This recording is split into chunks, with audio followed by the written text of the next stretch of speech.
Fala, gente amiga, tudo bom? Eu sou Carlos Luas e este é o Batata Diário, seu programa de dicas do Diário do Capitão. E hoje nós vamos continuar nossas análises de episódios de Jornada nas Estrelas. Vamos voltar a TNG, né? A nova geração. Mais especificamente ao quarto episódio da segunda temporada, intitulado O Audacioso Okona. Gente, esse é um episódio mediano, ele é um episódio mais ou menos, tá? Mas ele tem uma história engraçadinha, eu devo admitir, né? Na verdade, uma história A é uma história B, né? O bom estilo, né? Do que os roteiristas de Jornada nas Estrelas gostam de fazer, né? Vamos falar um pouco da história A para a gente poder entender o contexto da situação, né? A Enterprise dá de cara com uma nave toda esculhambada, toda escangalhada lá, né? E quem é o dono dessa nave é um cara chamado Okona, né? Ele é meio que um Han Solo meio genérico, um Han Solo meio de Araque lá, que não tem Chewbacca, né? Que é um cara todo malandrão, todo metido a besta, todo engraçadinho, entendeu? Que adora cantar mulher, coisa e tal, né? E aí a Enterprise ela tem como reparar uma peça da nave, né? E enquanto a Enterprise repara a peça da nave, o nosso Okona acaba, né? Indo para a Enterprise, né, ele já começa cantando, né, a moça lá que está fazendo o teletransporte lá, já começa a conquistar a moça, né. Ele tem essa característica muito expansiva dele, coisa e tal, né. Isso provoca um certo desconforto, né, em algumas pessoas, no Worf, por exemplo, no Picard, por exemplo, também, que não gosta muito de gracinha, né, esse negócio todo, né. O Wesley fica encantado com ele, né, adolescente, né, vendo aquele cara com aquele espírito completamente livre, né, no caso, né? E o Data fica muito intrigado. Por quê? Porque o Okona conta um monte de piada para ele e o Data ali meio, sabe, não percebendo que estão se contando piada, não está percebendo o que é rir, o que é fazer rir, coisa e tal, né? E o Data fica muito interessado em estudar essa coisa, né, de da arte do humor, né, no caso, da arte do rir e do fazer rir, né? Essa seria mais a história B, uma história mais curta, né? Que eu confesso a vocês que eu não gostei muito do final, mas vamos deixar essa história B para depois, né? Vamos continuar na história A que vocês estão vendo que está focada no Okona, né? O que acontece? Essa área onde a Enterprise está é de um sistema que tem dois planetas ali, com duas famílias altamente tradicionais e duas famílias que não se bicam, né? Que mandam nos planetas, né? Que tem um comportamento bem tradicional também, entendeu? Um comportamento bem antiquado, né? Para o século 24, né? Mas que é uma coisa que nos soa muito familiar, né? E aí o que acontece?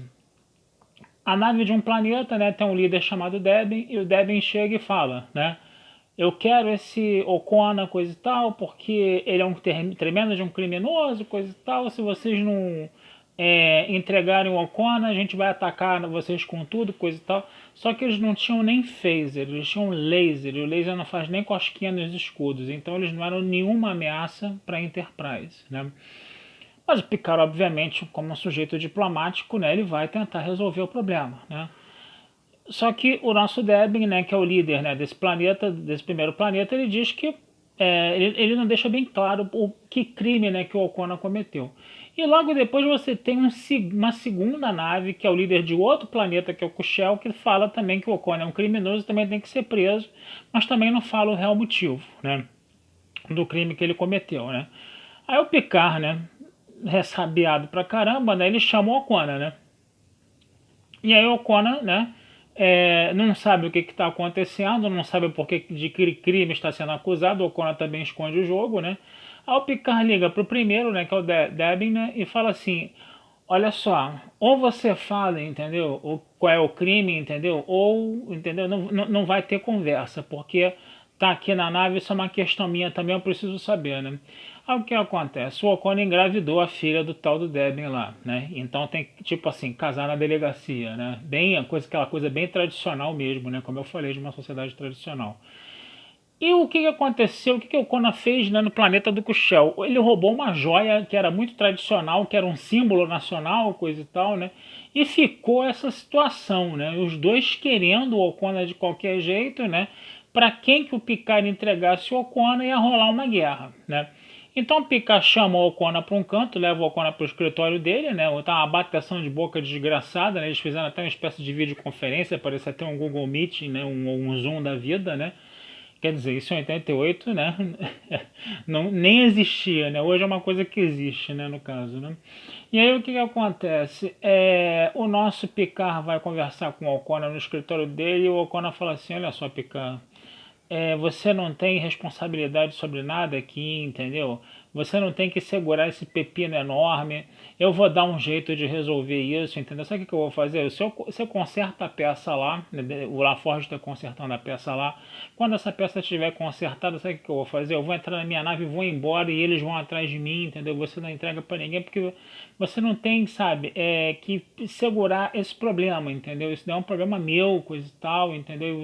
E não é justo eu meter você nessa enrascada aí, tá?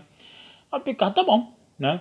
Só que aí quando, né, o nosso O'Connor tá lá vendo o nosso LaForge lá tentando consertar a pecinha dele, né? O Wesley, que no início estava muito maravilhado com ele, o Wesley com o tempo vai percebendo que ele é um cara que o O'Connor é um cara que não segue regras, que tem um estilo de vida bem livre, mas ele não para em lugar nenhum, ele não estabelece raízes, ele não tem amigos, entendeu? Aí o Wesley chega e fala na cara dele, né? Eu realmente não saberia viver desse jeito não, porque viver sem amigos, sem nada, entendeu? Sem um ponto fixo, entendeu? A gente só fica pulando para lá e para cá, deve ser uma vida muito solitária, né? Aí o O'Connor pensou um pouco, né? O Wesley, né? Sempre o Wesley ali fazendo alguma coisa importante no episódio, né? Aí o O'Connor pensou um pouco e falou, quer saber, dessa vez eu não vou fugir não, dessa vez eu vou ficar e vou enfrentar o problema. Aí ele chega, fala pro Picard, né? Que ele ia ficar. Ele falou, mas não vou ficar na nave. Eu decidi, entendeu? Me entregar ao Picard. Para quem, né? Não, isso daí a gente vai conversar, né? Aí o que o Picard faz? Chama todo mundo, né? Para conversar numa sala de conferências dentro da Enterprise, né? Chama o Devin, chama o Cushel, chama a filha do Cushel, chama chama a filha do Devin, chama o filho do Cushel que estava toda hora lá, pai, peraí, calma, você tá muito nervoso, não sei o que, né? E aí todo mundo, né, junto numa sala de conferências lá, coisa e tal, né? Aí o que acontece? O Conan chega e fala o seguinte, eu vou me entregar, né, e vou me casar com a filha do Devin. Vou me entregar pro Devin e vou me casar com a filha do Devin, que isso é a coisa menos desagradável no sentido, a coisa mais agradável, quer dizer, no sentido, né? Aí o filho do Cushman falou, não, você não vai casar não, coisa e tal, né? Final das contas, o que aconteceu? O O'Connor não engravidou ninguém e não roubou joia nenhuma. O que aconteceu foi o seguinte, o filho do Cushman, né, estava apaixonado pela filha do Devin, né? E o filho do Cushman acabou engravidando a filha do Devin. E aí ele ia dar de presente a joia do planeta dele, que era o grande símbolo nacional. Ele era o herdeiro da joia mesmo, né? E ia entregar de presente. Então quem roubou a joia foi ele, né? E por que eles não contaram nada? Porque se um dissesse que engravidou a filha do outro, entendeu? Ia rolar uma guerra entre os dois planetas, né? E aí, né, ficou essa situação, né? A filha do Devin acabou chegando e falando que não ia se casar mais com ninguém, que não ia casar com o O'Connor, que não ia casar com o filho do Cushman, que ela estava cansada de tudo aquilo. E o nosso O'Connor ainda, né, chegou lá e convenceu, né, a filha do Devin a se casar com o filho do Cushman, porque falou assim, ó, eu conheço vocês dois, vocês são apaixonadíssimos um pelo outro. Não deixa essa briga dos pais de vocês, entendeu? Interferirem, entendeu? Nesse matrimônio, nesse enlace de vocês. Aí eles decidiram se casar e terminou, a história acabou com um final feliz, né? Lembra muito Romeu e Julieta, né, gente? Só que um Romeu e Julieta repaginado, né, com um final feliz agora, né? Isso daí que eu achei interessante, né? E com um malandro ali no meio, né, cimentando as relações. Quer dizer, o O'Connor que no início parecia ser um tremendo num cafajeste, parecia ser aquele malandro que gostava de armar, se dar bem, que pegava uma menina em cada porto. Ele era até isso. Só que ele, entendeu, acabou tomando a culpa dos dois lá, do casalzinho lá dos dois planetas lá, para quê? Para, vamos dizer assim, esses casais não, esses dois filhos não terem a culpa de nada, evitar uma guerra, né? E jogou toda a culpa em cima dele e ele era inocente de tudo, né, no caso. Então você vê que o O'Connor, no final das contas, tinha um bom coração, né? Apesar daquele jeitão malandro dele. Eu achei interessante esse enredo, entendeu? É um enredo bobinho, é um enredo meio Romeu e Julieta do século 24, mas eu achei interessante, apesar de não ser grandes coisas, né? Mas valeu pela distração e pela diversão, né? teve um certo nível de humor, né, nessas coisas aí todas, né. Agora a segunda história eu achei mais, né, a história B eu achei mais angustiante, né, que foi a questão do Data buscar, né, saber contar piadas, né, que ele tenta contar piadas para Gaina, a Gaina fala que as piadas dele não tem graça nenhuma, né, porque ele não está sabendo contar a piada direito, ele não tem o jeito humano de contar a piada. E o Data faz 1000 estudos, né? Ele faz uma simulação de um holodeck para ver uma apresentação de stand-up, ele faz uma apresentação de stand-up, só que ele programa, entendeu? A plateia para rir de qualquer coisa que ele faz, então também ele já percebeu que aquilo não valia muito, né?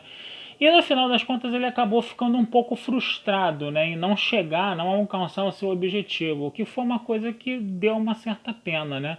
No final ele ainda falou, né, ele acabou praticando um humor involuntário lá, entendeu? Porque quando o O'Connor estava se despedindo de todo mundo, né, o Wesley chegou e falou assim: diga adeus, Data, né? Aí o Data falou adeus, Data, né? E aí todo mundo riu, né? Só que ele não estava querendo contar uma piada ali naquele momento. Aí quando ele percebeu que todo mundo começou a fazer achou graça do que ele falou, né?